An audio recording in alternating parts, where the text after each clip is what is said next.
حضور غوث پاک نے بھی ایک وظیفہ بتایا ہے، وہ بھی بتا دوں آپ کو۔ غوث اعظم رضی اللہ تعالیٰ عنہ کی خدمت میں ایک شخص آیا، اس نے کہا حضور بڑی تجارت کرتا ہوں، کام نہیں چلتا۔ فرمانے لگے اب تو اللہ سے تجارت شروع کر دے۔ کیا مطلب؟ فرمانے لگے 10 کمائے تو ایک اللہ کے رستے میں دے، رب کریم اس کے بدلے میں تجھے 70 عطا فرمائے گا۔ اس نے کہا حضور اس طرح کروں؟ فرمایا تو یہ کر کے دیکھ، عبد القادر جیلانی وعدہ کرتا ہے اللہ تیری مدد کرے گا۔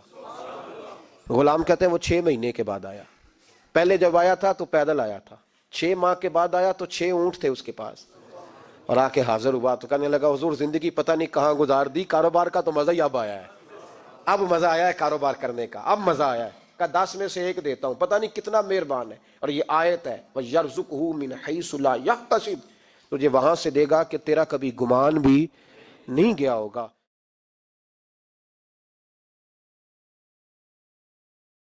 اس کائنات میں سب سے افضل شخص کون ہے؟ سب سے اچھی ڈیوٹی کون سی ہے؟ سب سے سونی نوکری کون سی ہے؟ کہتے ہیں کہ فلاں نوکری بہت اچھی ہے، فلاں کاروبار بہت اچھا ہے، فلاں جگہ پیسہ بہت ہے، فلاں شعبے میں عزت بڑی ہے، لیکن آؤ حضور سے پوچھتے ہیں سب سے افضل کون ہے، سب سے اشرف کون ہے؟ تو میرے حضور نے فرمایا تم میں سب سے افضل وہ ہے جو قرآن سیکھتا ہے اور اوروں کو سکھاتا ہے۔ سب سے بہتر وظیفہ اس کا ہے جو قرآن خود بھی سیکھتا ہے اور اوروں کو بھی سکھاتا ہے۔ اور وہ روندی ہوئی لاش، ٹوٹی ہوئی ہڈیاں، اور وہ پریشان بدن، کٹا ہوا سر نیزے کی نوک پہ اور لاش پڑی ہے، تو حضرت سیدہ زینب نے مدینے کی طرف منہ کر کے جو ہے وہ حضور سے فریاد کی، یا رسول اللہ، اے پیارے آقا، یا جدہ ہو، اے ہمارے نانا محترم، یہ دیکھیے آپ کا حسین پڑا ہوا ہے۔ بدن سے کپڑے اتار لیے گئے، خاک ہوائیں اڑا رہی ہیں، اور اس کے اوپر چادر جو ہے وہ مٹی کی پڑ گئی ہے، یا محمد آہو۔ اور آگے فرمایا حضور آپ کی اولاد کاٹ دی گئی، اور پھر کہا بنا تو کا سبایا، حضور دیکھیے آپ کی بیٹیوں کے ہاتھ باندھ دیے گئے، اونٹوں پہ کس دیا گیا ہے۔ حضرت زینب سلام اللہ علیہا نے مخاطب ہو کے کہا ہمارے چہرے کے رکھوالے چلے گئے ہیں، ظالم تو خیال نہیں کرتا ہم رسول اللہ کی بیٹیاں ہیں۔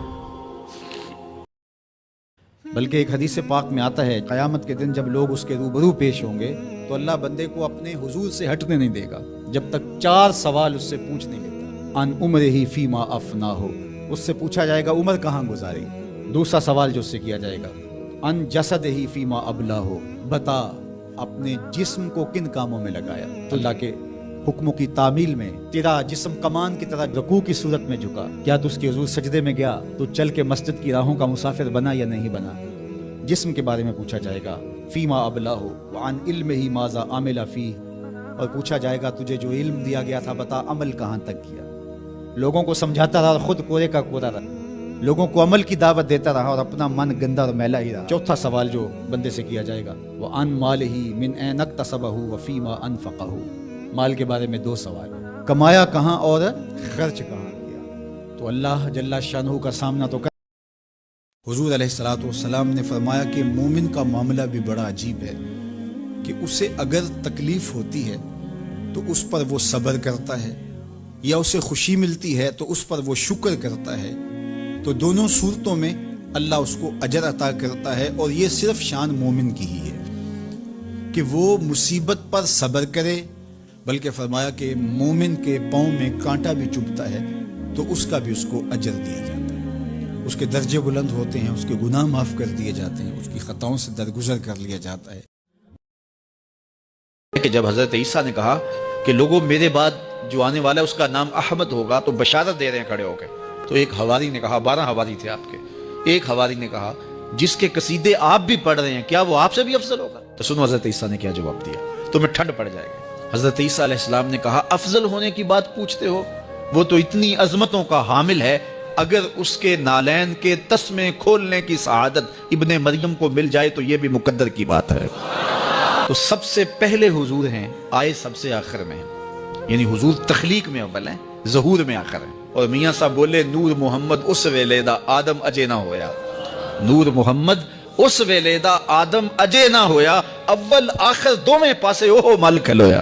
اور اقبال کہتا ہے نگاہ عشق و مستی میں وہی اول وہی آخر، وہی قرآن وہی فرقان وہی یاسین وہی طٰہٰ۔ تو اول بھی وہ ہیں، آخر بھی تو اصل وجود آمدی از نخست اول آخر دو میں پاسے. حدیث پاک میں آتا ہے، بخاری میں آتا ہے، حضور نے ارشاد فرمایا کہ جب جہنم سے آخری جہنمی نکالا جائے گا تو اللہ تعالیٰ اسے پوچھے گا بتا تیری کوئی آرزو، تو وہ کہے گا مالک یہ آرزو ہے، یہ آرزو ہے، مختلف آرزویں بتائے گا. اللہ فرمائے گا لکا ما تمنیتا، جو تو نے آرزو کی جا جا تجھے میں نے عطا کر دی، اب جنت میں چلا جا. تو اس کی تو توقع یہ ہوگی کہ سایہ دیوار جنت میں جگہ مل جائے تو غنیمت ہے، اور اگر جنت کے اندر جاؤں تو کوئی جھونپڑا مل جائے 2 مرلے کا تو وہ بھی کافی ہے. لیکن اللہ اسے کتنی جگہ دے گا؟ اللہ فرمائے گا جا جنت میں، تیرے لیے جنت میں دنیا سے 10 گنا جگہ ہے. تو کہا کہ دنیا سے 10 گنا جگہ تیرے لیے. اس کو یقین ہی نہیں آئے گا، وہ کہے گا اتسخر وانت الملک، میرے رب تو بادشاہ ہو کے مجھ سے مذاق کر رہا ہے؟ اللہ فرمائے گا نہیں، تیرے لیے 10 گنا جگہ ہے، اور اس کے لیے 10 گنا جگہ ہوگی جو سب سے آخر میں جنت میں جائے گا. حضور اس بات کو پسند کرتے تھے کہ میری امت میرے اوپر درود پڑے اور رب ان پر رحمت نازل کرے. کیا پسند تھی حضور کی کہ میری امت مجھ پہ درود پڑے اور میرا رب رحمتوں کا نزول کرے. صحیح مسلم میں روایت ہے جو میرے اوپر 1 مرتبہ درود پڑتا ہے اللہ اس پہ 10 رحمتیں نازل کرتا ہے. اللہ اکبر. اور اگر درود کے ساتھ سلام بھی ہو تو مجھے ایک شعر اتنا اچھا لگتا ہے تو سادہ سا، پتہ نہیں اس کا وزن بھی ٹھیک ہے نہیں، کسی سادے سے بندے نے کہا ہے لیکن مجھے بڑا پسند آیا. بعض روح کھینچ لیتے ہیں نا. کسی نے کیا خوب کہا کہ درود پڑھنے سے ثواب ملتا ہے، سلام پڑھنے سے جواب ملتا ہے.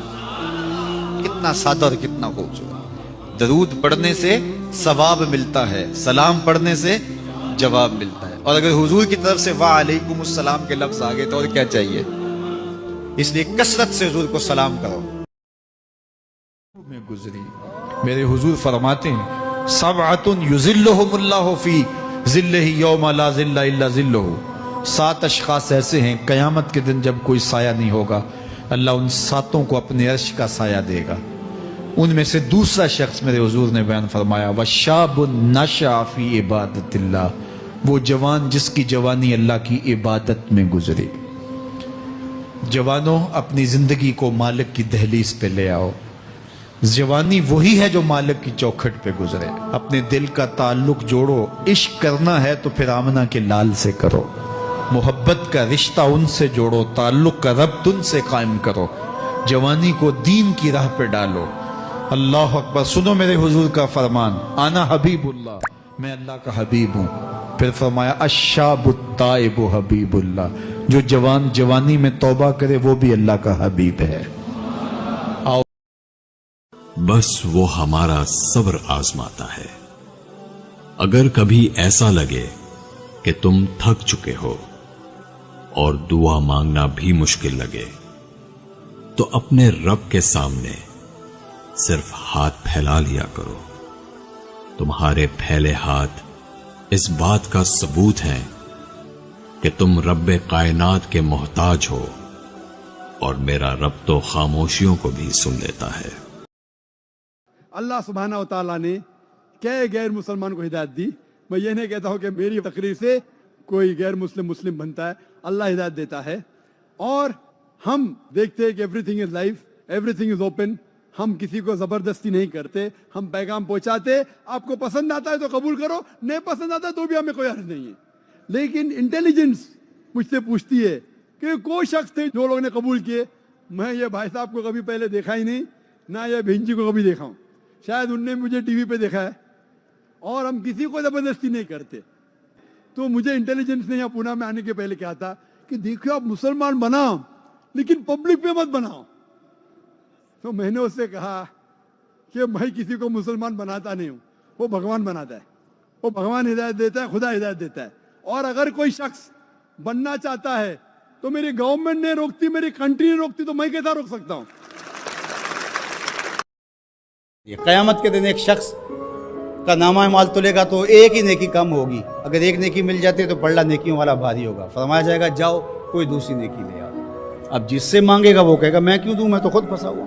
یوم یفر المرء من اخیہ وامہ وابیہ، ماں بھی بھاگے گی، بیٹا بھائی اپنی پڑی ہوگی، سب کو بیچارہ پریشان گھوم رہا ہوگا. ایک شخص پوچھے گا کیوں پریشان ہو تو کہے گا کہ نامہ اعمال میں مجھے صرف ایک نیکی چاہیے. اور کاش دنیا پر اتنا وقت تھا کر لیتا، لیکن وہاں تو کر نہیں سکا اور آج کوئی دے نہیں رہا۔ اس نے کہا میرے پاس ایک ہی نیکی ہے، تو مجھے تو کچھ اس سے ملے گا نہیں، تو چل میں تجھے دان کرتا ہوں۔ تو وہ لا کے پلڑے میں رکھے گا تو پلڑا بھاری ہو جائے گا، تو آواز آئے گی کہ یہ کس نے تیرے پہ دان کیا؟ کہا ایک بندہ ملا، اس کے پاس ایک ہی نیکی تھی، اس نے وہ بھی دے دی۔ تو فرمایا تجھے تو بخشا اصول کے تحت کہ تیری نیکیاں زیادہ ہو گئیں، لیکن وہ میرے سے بڑا سخی نہیں، جاؤ بلاؤ، میں نے اس کی بھی مغفرت فرما دی۔